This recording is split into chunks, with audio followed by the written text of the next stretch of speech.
Perfect மென் wellness. திருமணம் ஆகக்கூடிய அனைத்து ஆண்களின் இல்லற பிரச்சனைக்கும் ஒரே தீர்வு. வயதான பலகினம், சுகர் பலகினம், இனி கவலை வேண்டாம்.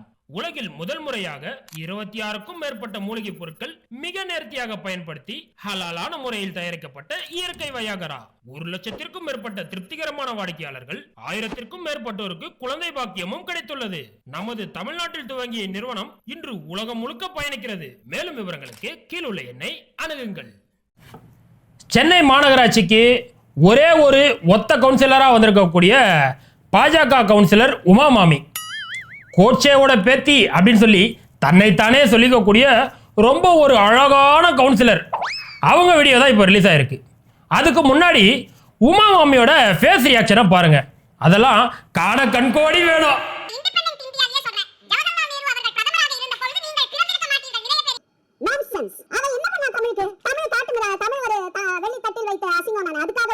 டேய், என்னடா மூஞ்சி இது?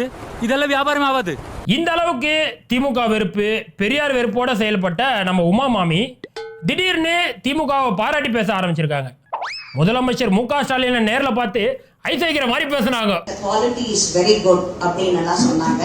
அதை அப்படியே நான் ரெக்கார்ட் பண்ணி அதை மாண்புமிகு முதலமைச்சர் அவர்களுக்கு அனுப்பி, இது இன்னும் ஒரு சாதனை உங்களுடைய ஆட்சியில் அப்படின்னுட்டு அனுப்பியிருக்கேன். ரொம்ப நல்லா இருந்தது. இந்த parents come out openly and say கைப்புல குரலி வித்த காட்டலாம், ஏமாந்துறாத. இப்படி ஐஸ் வைக்கிற மாதிரி வச்சுட்டு தன்னுடைய சங்கித்தனத்தை அப்படியே லைட்டாக காட்ட ஆரம்பிச்சாங்க. அந்த மாநகராட்சி கூட்டத்தில் இந்த மாதிரி கவர்மெண்ட் ஸ்கூலில் வந்து பிரெஞ்சு மொழி கற்றுக்க ஏற்பாடு பண்ணியிருக்கீங்க. அந்த மாதிரி இந்தி மொழியை அதிக அளவில் நம்ம கற்றுக் கொடுக்கணும். ஹிந்தி கற்றுக்கிட்டோம் அப்படின்னா ஐஏஎஸ், ஐபிஎஸ் மாதிரியான மத்திய அரசு வேலைகளில் ரொம்ப ரொம்ப யூஸ்ஃபுல்லாக இருக்கும்னு சொல்லி ஆயா நைஸா இந்திய திணிக்க பாக்குது. மத்திய அரசு பணிகளுக்கு உபயோகமாக இருக்கும். ஐஏஎஸ், ஐபிஎஸ் போன்ற மத்திய அரசு பணிகளுக்கு இந்த இந்தியை கற்றுக் கொடுத்தா அதுக்கு சார்ஜ் கூட இல்லை. ஹிந்தி பிரச்சார மூலமா அதுவும் ஃப்ரீயாகவே கற்றுக் கொடுக்க முடியும். இப்பதான் ஆயாவுக்கு அவங்க பாஷையிலேயே நம்ம சென்னை மேயர் பிரியா தரமான பதிலடி ஒன்று கொடுத்தாங்க. பிரெஞ்சு இப்போ கவர்மெண்ட் ஸ்கூல்ல சேர்க்கப்பட்டது அப்படின்றது வந்து ஒரு எக்ஸ்ட்ரா லாங்குவேஜ் தான். எந்த பிள்ளைகளுக்கு தேவைப்படுதோ அவங்க விரும்பி பிள்ளைகளை அதை தேர்வு செஞ்சு படுக்கலாம். இப்படி விருப்பமாக தான் வச்சுருக்கோமோ தவிர நீ ஃப்ரெஞ்சு படித்தே ஆகணும்னு சொல்லி நாங்கள் திணிக்கலை அப்படின்னு சும்மா மண்டையிலே கொட்டின மாதிரி நறுக்குன்னு ஒரு பதில் சொன்னாங்க. முக்கியம் தமிழ் எவ்வளோ கற்கிறோன்றது முக்கியம், ஆங்கிலம் முக்கியம். பிரெஞ்சு வந்து கூடுதலாக ஒரு லாங்குவேஜாக தான் நாங்கள் சொல்லியிருக்கோம். அதே போல பிரெஞ்சு வந்து எல்லாருமே படிக்கணும் அப்படின்னு நாங்கள் திணிக்கல. எந்த குழந்தைகள் விருப்பப்படுறாங்களோ அந்த குழந்தைகள் வந்து பிரெஞ்சு கற்றுக்குமாறு தெரிவிக்கிறோம், திணிக்கப்படவில்லை. இது இல்லாம கவர்மெண்ட் ஸ்கூல்ல பிள்ளைகளோட ஸ்கில் டெவலப்மெண்ட்காக என்னெல்லாம் தமிழ்நாட்டில் செய்யப்படுதுன்றதையும் கூடவே சொன்னாங்க. வந்து ஒவ்வொரு மாநகராட்சியில இருக்கக்கூடிய பள்ளிகள்ல காலையில அசம்பிளி கண்டக்ட் பண்றாங்க. அசம்பிளி கண்டக்ட் பண்ணும்பொழுது காலையில ஒரு இங்கிலீஷ் நியூ வேர்ட் சொல்லி அதற்கான அர்த்தம் என்ன, அதுல ஒரு சென்டென்ஸ் ஃபார்ம் பண்ண சொல்லி ஒவ்வொரு நாளும் ஒவ்வொரு நியூ வேர்ட் சொல்லி தரோம். அதே போல் வகுப்பு வாரியா வந்து நியூஸ் பேப்பர் இங்கிலீஷ்ல கொடுத்து பசங்களுக்கு படிச்சு ப்ரொனவுன்சியேஷன், ஸ்கில் டெவலப்மெண்ட் பண்ணிட்டு வரும். அது இல்லாம கூடுதலாக ஆங்கில கிளாஸ்ல வந்து ஒவ்வொரு குழந்தைகளும் வந்து 10 நிமிடம் இண்டிவிஜுவல் கான்வர்சேஷன், ஒரு குழந்தையும் இன்னொரு குழந்தையும் வந்து 10 நிமிடங்கள் வந்து கான்வர்சேஷன் டெவலப்மெண்ட்டுக்காக இது எல்லாமே வந்து. இங்க ஏன் மேயர் பிரியா கவர்மெண்ட் ஸ்கூல்ல இவ்வளோ ஃபெசிலிட்டிலாம் இருக்குன்னு சொல்லி இவ்வளோ அழுத்தி சொல்றாங்க அப்படின்னா, இங்க வந்து பல சங்கிகளும் சில தம்பிகளும் வந்து கவர்மெண்ட் ஸ்கூல்ல வந்து ரொம்பவே கேவலமா பேசுவாங்க. இங்க பாடம் சரியில்லை, டீச்சர் சரியில்லை, இங்கிலீஷ் கத்து தர மாட்டாங்க, இப்படின்னு சொல்லி பல குறைகள் சங்கிகள் சொல்லிக்கிட்டே தான் இருப்பாங்க. கவர்மெண்ட் ஸ்கூல்ல திருக்குறள் கூட சொல்லி தரப்படுறதில்ல அப்படின்னு சொல்லி சீமான் கூட போன வாரம் ஒரு பேட்டி ஒன்று கொடுத்தாரு. ஆனா நம்ம தமிழ்நாடு கவர்மெண்ட் ஸ்கூல்ல எல்லா திறனும் தரமா சொல்லி தராங்க. திருக்குறளை முக்கிய பாடமாகவே வச்சிருக்காங்க. அது நம்ம சீமானோட பசங்க வந்து இங்கிலீஷ் மீடியம் படிக்கிறதுனால அங்கெல்லாம் வந்து திருக்குறள் இருக்கிறதுக்கு வாய்ப்பே இல்லை. வாய்ப்பில்லை ராஜா, வாய்ப்பு. ஓகே, நெக்ஸ்ட் உமா மாமி என்ன கேட்டாங்க அப்படின்னா, கவர்மெண்ட் எல்லாம் சொல்லி தரீங்க, ஆனால் அது போதுமானதா எனக்கு இல்லையே, நான் சில இது குழந்தைகளை பார்த்தேன் ப்ரொனவுன்சியேஷன் கூட சரியில்லை அப்படின்னு சொல்லி வெள்ளக்காரன் வீட்டில் வெள்ளரிக்காய் விற்கிற மாதிரி விளக்கமாக கேட்டாங்க. இதுக்கும் நம்ம பிரியா நெத்தி அடி ஒரு பதில் ஒன்று கொடுத்தாங்க. சொன்னீங்க, ஆனாலும் அது அவ்வளவு போதுமானதாக இல்லை.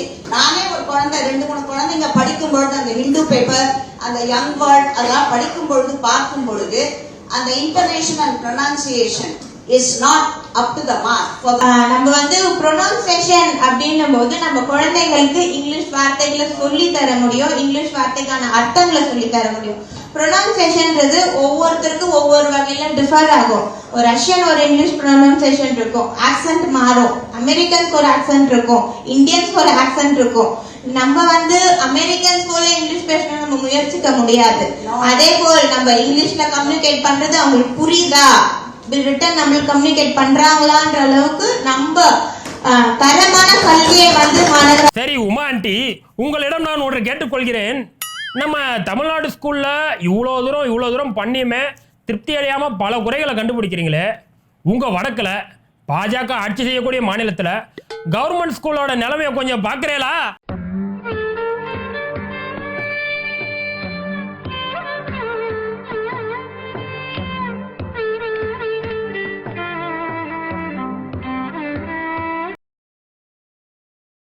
இந்த 24 மணி நேரம் வாட்டர் சர்வீஸ் இருக்கக்கூடிய ஸ்கூல் வேற எங்கேயும் இல்லை, நம்ம மாடல் குஜராத்தில் தான். 23 வருஷம் தொடர்ந்து பாஜக ஆட்சி செஞ்ச குஜராத், அதுலேயும் 12 வருஷம் மோடி முதலமைச்சராக இருந்திருக்காரு. அந்த குஜராத்தோட கவர்மெண்ட் ஸ்கூல் நிலைமை தான் இப்படி இருக்குது. இதுக்கே அசந்துட்டா எப்படி இன்னும் நம்ம உத்தரப்பிரதேசம் இருக்குது. ஊபியோட நிலைமை நீங்க பார்த்தது இல்லையே. Ma'am which standard ma'am? Class 3, 4, 5. 3, 4, 5. நம்ம ஊர்லலாம் வந்து பார்த்தீங்கன்னா அரசு பள்ளியில் வந்து 1ஆவதுலேருந்து 5ஆவது வரைக்கும் படிக்கிறதுக்கு தனி பள்ளிக்கூடமே இருக்கும். ஆனால் இங்கே வந்து 1ஆவதுலேருந்து 5ஆவது வரைக்கும் படிக்கக்கூடிய மாணவர்களே இவ்வளோ தான், இந்த ஒரு வகுப்பறை தான்.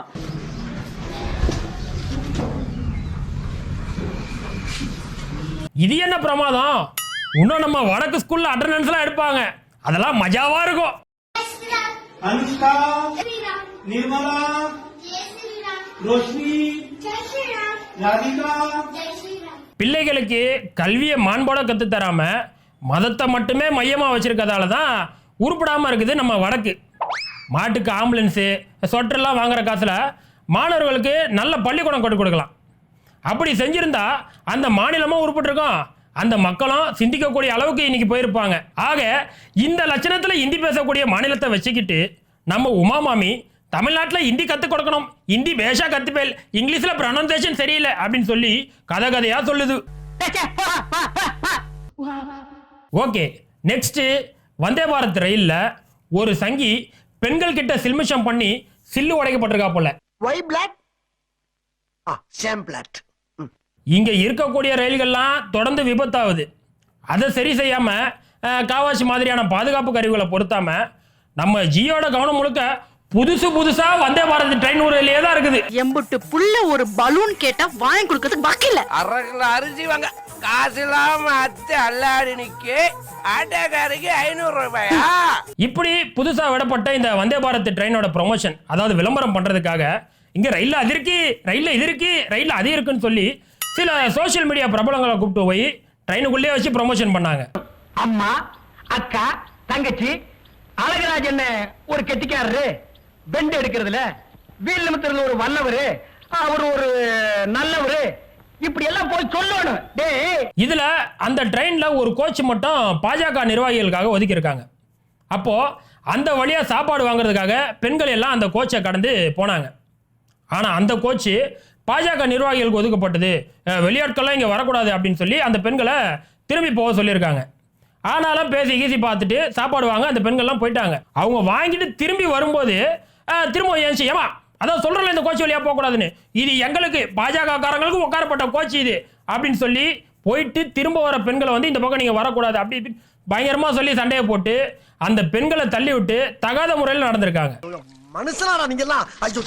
அப்புறம் அந்த பெண்கள்லாம் அங்கேருந்து வந்து ஒரு கோச்சு முழுக்க டிக்கெட் எடுத்தால் ஏதோ ட்ரெயினே உங்களுக்கு சொந்த மாதிரி நினைக்கிறாங்க, ரொம்ப தகாத வார்த்தை பேசி தகாத முறையில் எங்கெல்லாம் ஹராஸ் பண்ணாங்க அப்படின்னு சொல்லி அந்த பாஜக நிர்வாகிகள் மேலே பாதிக்கப்பட்ட பெண்கள் புகாரும் கொடுத்தாங்க. ஆக மொத்தம் அந்த வந்தே பாரத் ட்ரெயின் ஆஹா ஓஹோ மோடிஜி பிரமாதம் காட்டிட்டாரு அப்படின்னு சொல்றதுக்காக டிக்கெட்லாம் செலவு பண்ணி கூட்டு போனாங்க. இன்னைக்கு இந்த பாஜக நிர்வாகிகள் செஞ்ச காரியத்தால பாஜக புகழும் மோடி புகழும் நாடு முழுக்க மணக்குது. காலங்காத்தால உனக்கு குறவழி வரைக்கும் சோத்த போட்டு வண்டியில ஏத்திட்டு வந்ததுக்கு உன்னால என்ன பண்ண முடியுமா அதை பண்ணிட்டேன். அடுத்து நடிகர் ஜீவா பத்திரிகையாளர்களை மரியாதை இல்லாம பேசி மடத்தனமா நடந்திருக்காரு.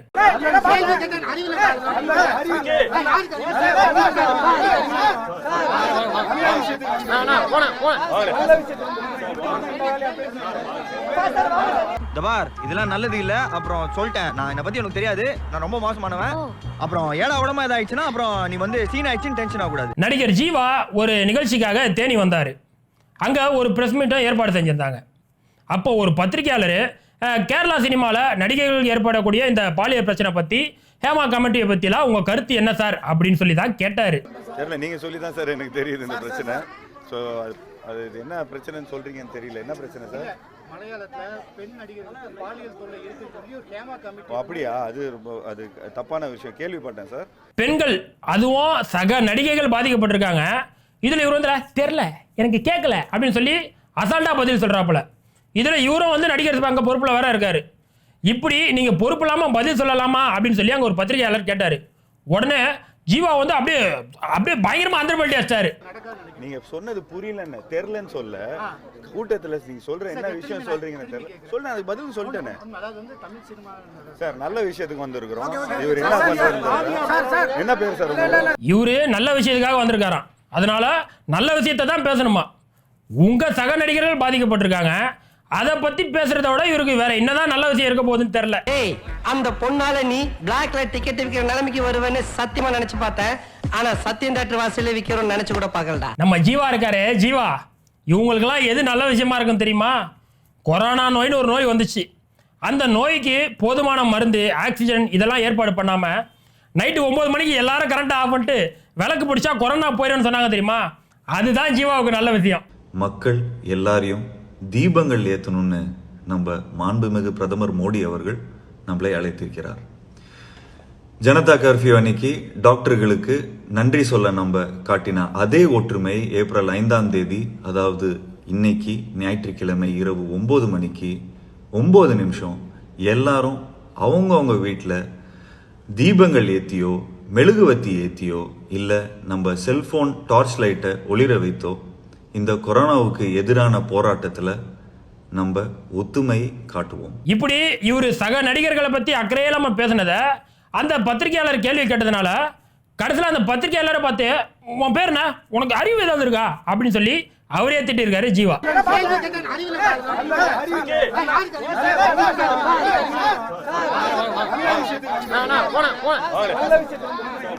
பெண்கள் பாதுகாப்புக்காக ஒரு கமிஷனே ஏற்பாடு பண்ணி அதுல பல பெண்கள் தங்களோட பாதிப்பு வந்து சொல்றாங்க. இவர் அதை பத்தி கேட்டா புரியல, எனக்கு வந்து கேட்கல அப்படின்னு சொல்லி அவ்வளோ அசால்ட்டா பதில் சொல்றாரு. இவங்க வீட்டு பெண்கள் பாதிக்கப்பட்டா கூட இப்படிதான் தெனாவட்டா சொல்லுவாரு என்ன தெரியல. இதை வந்து ஒரு பத்திரிகைக்காரன் கேள்வி கேட்டா சங்கிகள் மாதிரி அந்த பத்திரிகைக்காரன் மேலேயே பாஞ்சு, ஏய் உனக்கு அறிவு இருக்குதா, உன் பேர் என்ன அப்படின்னு கேட்குறாரு. இப்போ நம்ம நியாயமா ஜீவா கிட்ட கேட்க வேண்டியது ஒன்னே ஒன்று தான், ஏன் ஜீவா உங்களுக்கு அறிவு இருக்குதா முத? ஓகே, இன்னைக்கு மசாலோட சிறப்பாக முடிஞ்சிருச்சு. அடுத்து இன்னொரு ஸ்பெஷல் வீடியோட ஸ்பெஷலாக வந்து சந்திக்கிறேன். அதுவரை உங்களிடமிருந்து விடைபெறுவது நான் உங்க பேட்டை மன்சூர். என்ன வடையா, மசால் வடை மசால் வடையா. பேட்டை பராக்.